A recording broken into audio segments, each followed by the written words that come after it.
Hey guys, what's going on? It's Mr. Gagnon. In this video, we're going to look at kinetic energy and potential energy and how they relate to each other in a device that you guys are very familiar with, and that is a roller coaster. Okay, so let's take a look. Okay, roller coaster usually has like some first big hill that drops down to usually like a loop-de-loop, and then like up another hill that's not quite as big as the first hill, and then comes down. So here's our roller coaster cart. Okay, the roller coaster cart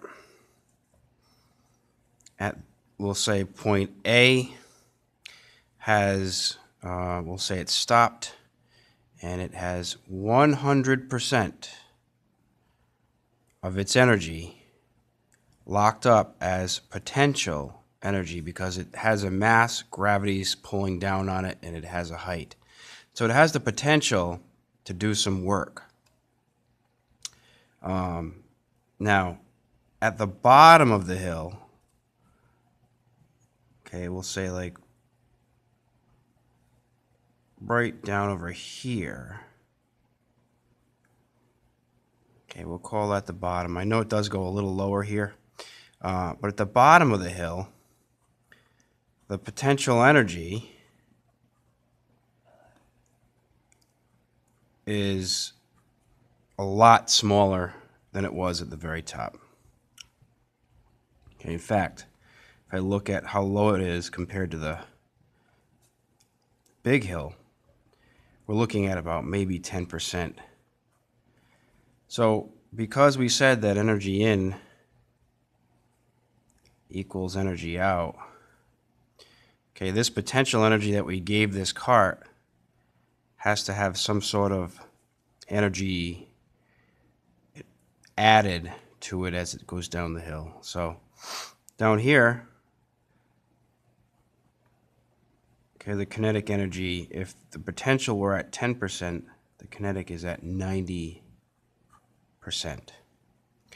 Okay, and up here, as you might have guessed, the kinetic energy is at 0% because it stopped at the top of the hill.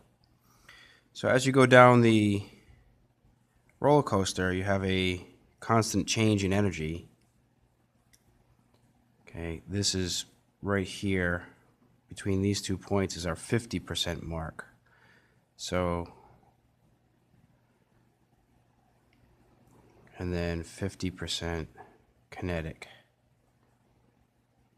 Okay, so it's pretty simple to understand in terms of a roller coaster. You should be able to tell me at point A that it has 100% potential. At point B, it's split. And at the lowest point, we'll call this point C, that it's now fully kinetic and potential has dropped down to 0.